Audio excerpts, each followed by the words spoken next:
Robot maşinimizde hazırda 4 rejimli programma yazıp bergenimiz sizlere bilen görüp ötemiz. 4. pakanede metan koyulgan rela koyup beramizde обязательно 2 rejimli rela boladı. Bundan taşkarı bu maşinimizde türlü hizmetleri kılındı.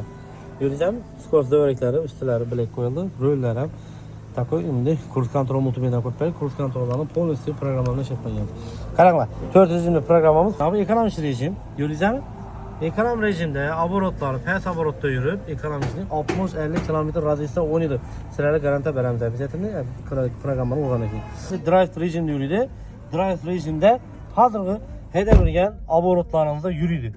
Son sport rejim var. Sport rejimde aborotu sergine beledrakta yürüdü. Lekin no yürüyüşü vaşim dahşet ola. Sport yürüyüşü efektini bir deyende sezesizler.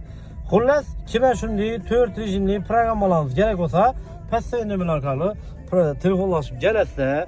Birgalikda haydab effektini tushuntirib o'tkazib